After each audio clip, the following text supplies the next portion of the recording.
Hi everyone, welcome back to the Hidden Motives crime series. Today we're looking at another deeply saddening case.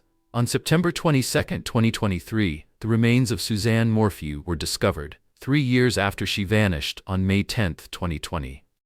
The Colorado Bureau of Investigation came across her remains while searching an area in Moffat, Saguache County, as part of an unrelated case. That discovery suddenly reopened questions around what had become one of Colorado's most well-known cold cases. From the start, Suzanne's complicated personal life and her husband's shifting version of events pushed investigators toward one main suspect. Police believed they were dealing with a murder, and for nearly 2 years the focus stayed firmly on Barry Morphew. More than 70 investigators poured over 1,000 hours into the case. They issued 135 search warrants and interviewed more than 400 people before eventually charging Barry with first-degree murder. Even after those charges were dropped due to lack of solid evidence and investigative mistakes, many people still believed Barry was responsible. But that certainty started to crack when Suzanne's remains were found more than 50 miles outside the original search area, and DNA evidence tied her death to a suspected serial offender. That raised a difficult question. Was Barry far more calculated than anyone realized, or was someone else involved entirely? Suzanne Morphew was born on April 11, 1971, to her parents, Jean and Adrienne Alexandria. She grew up alongside her 2 brothers, David and Andrew. People who knew Suzanne described her as intelligent, kind, and deeply thoughtful. In 1998, while still in high school, she met Barry Morphew. After 6 years of dating, they married. Barry showed early promise as a baseball player and was even signed by the Toronto Blue Jays, while Suzanne pursued a degree in education at Purdue University. Barry's athletic career was cut short by a serious injury, forcing him to change direction and build a career in horticulture instead. Suzanne had already been teaching for 4 years when Barry started his landscaping business, which slowly grew over time. Together they had 2 daughters, Mallory and Macy. From the outside, their life in Indiana looked ideal, until Suzanne was diagnosed with Hodgkin's lymphoma. She fought cancer twice and survived.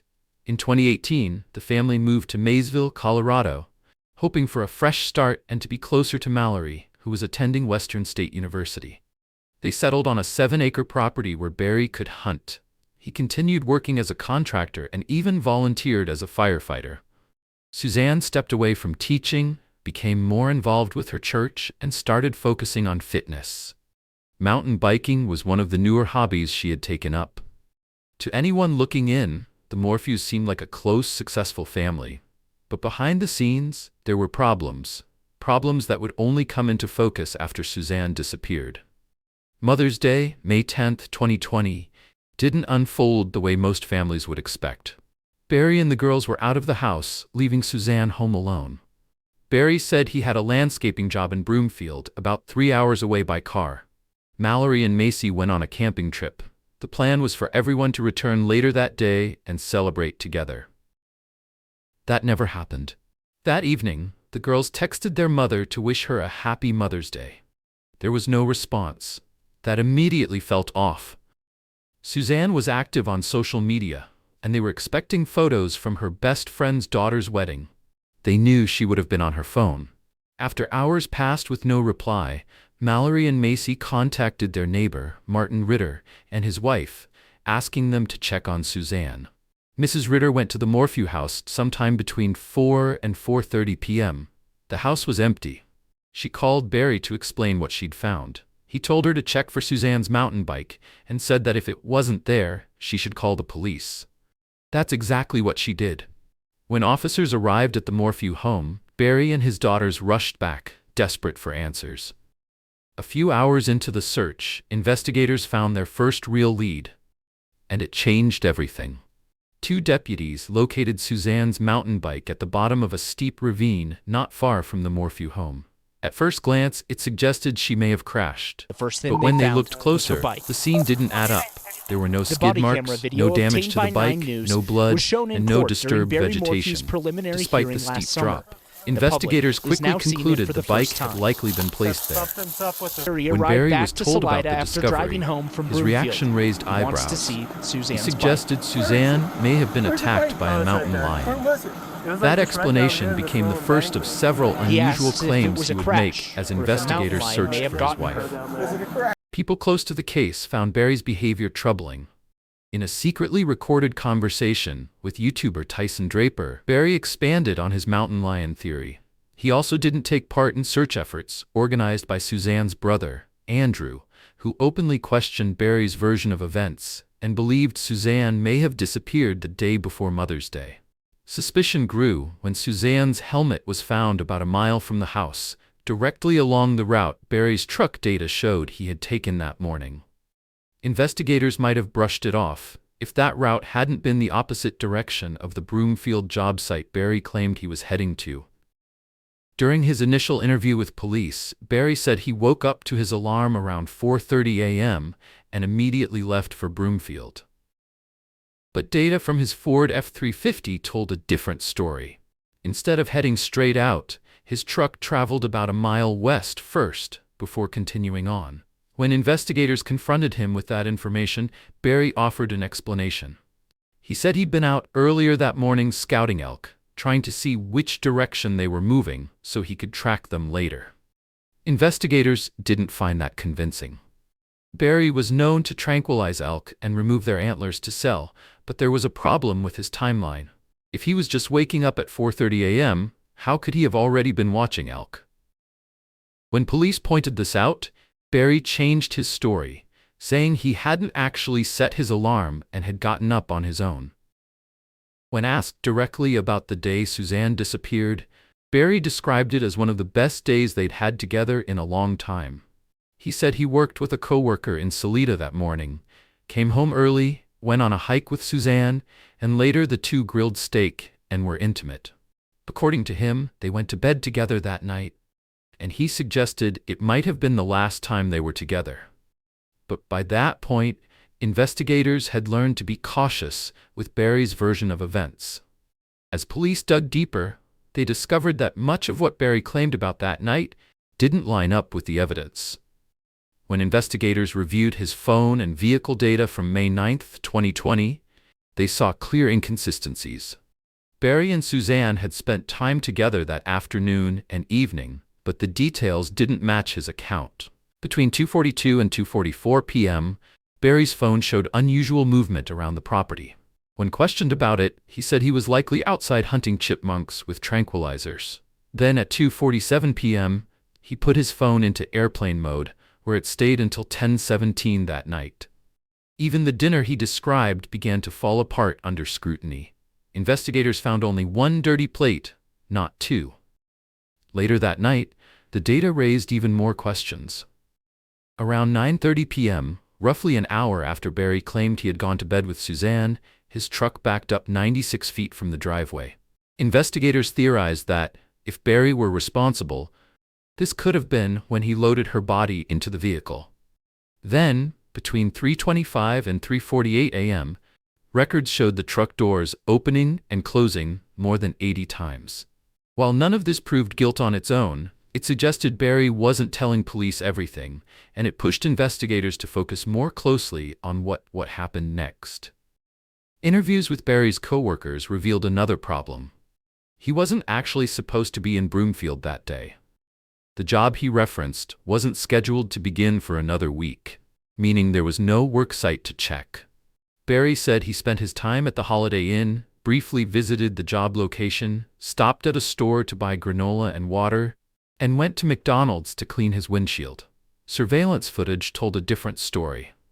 Investigators saw Barry throwing away 5 trash bags near the McDonald's and the Holiday Inn. When asked about it, Barry said he was cleaning out his car and didn't want to pay disposal fees. That explanation didn't hold up once police examined his vehicle. A coworker also reported a strong smell of bleach and chlorine in Barry's hotel room the day after Suzanne disappeared. Investigators also learned that Barry had changed clothes several times throughout the day.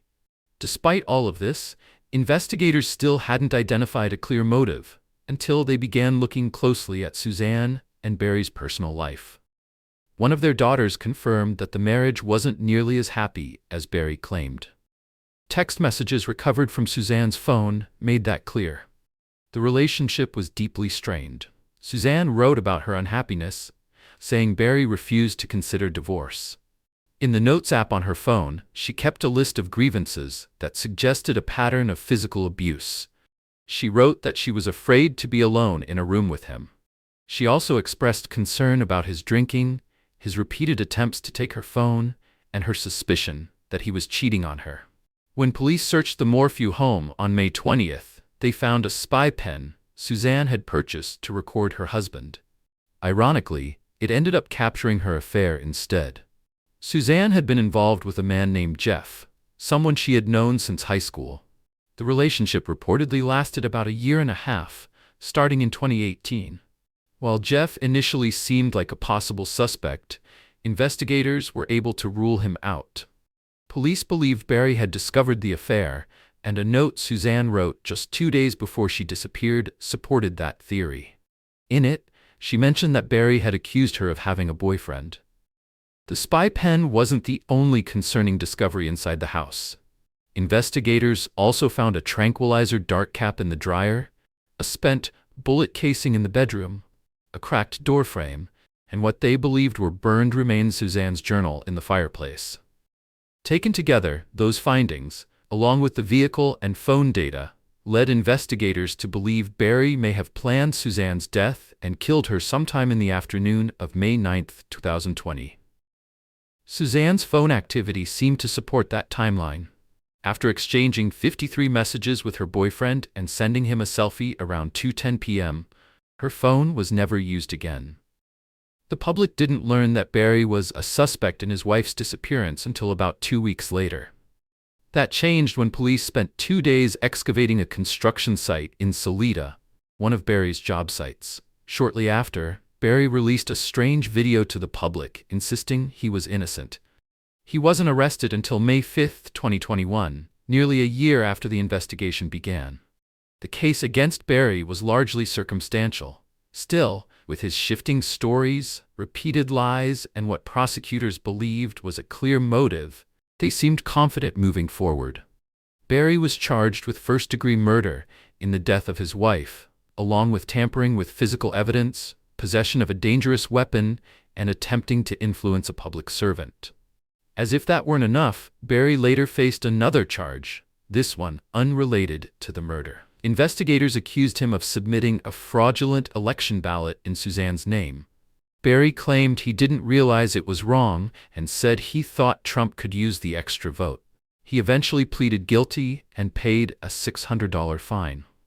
In August 2021, a preliminary hearing was held to determine whether the case would go to trial. It was during this hearing that much of the information about the investigation became public for the first time. Over 4 days, prosecutors laid out the evidence they had gathered and explained what they believed had happened. According to their theory, Barry killed Suzanne on May 9, 2020, dismembered her body in a hotel room, disposed of the tools, and buried her in an unmarked grave. Barry's defense team pushed back hard.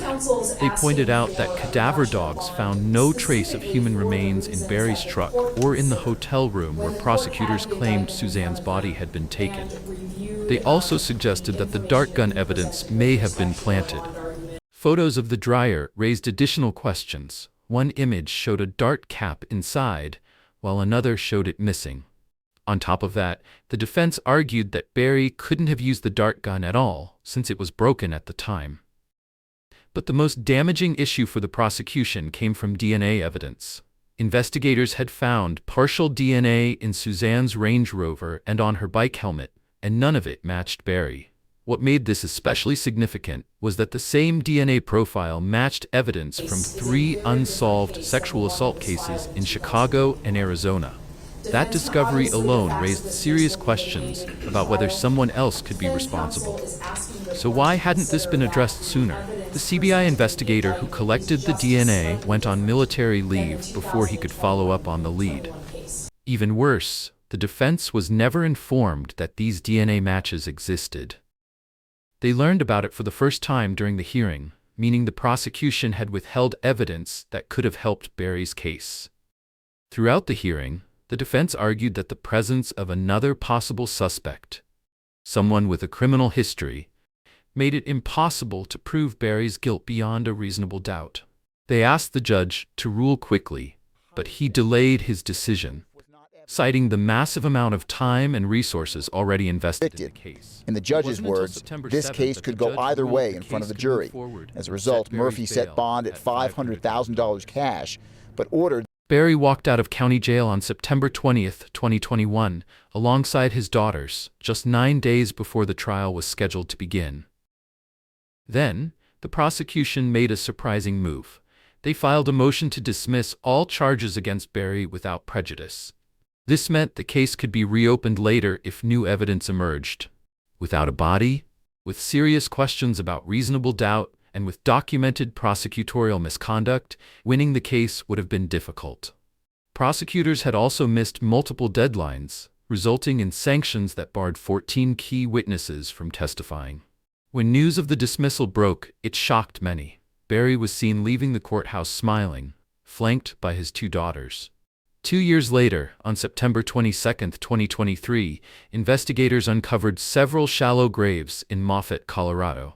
Suzanne's remains were identified using dental records and her chemotherapy port. The location was more than 50 miles from the original search area near Barry's property. With this discovery, new questions surfaced. Authorities stated they were confident Barry's truck wasn't in Moffett on May 9 or 10. Some have suggested Barry could have had help, allowing someone else to transport and bury Suzanne's body. Others believe that extended phone or vehicle data might still connect him to the area where her remains were found. For now, Barry remains free, but investigators haven't closed the door. The district attorney for Colorado's 12th Judicial District told CNN the case is still under investigation and declined to comment further, offering condolences to Suzanne's family instead.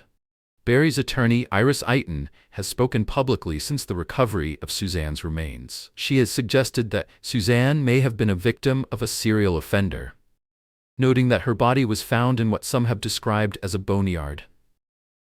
Eiton maintains that Barry was wrongly targeted and hopes authorities will eventually acknowledge their mistakes.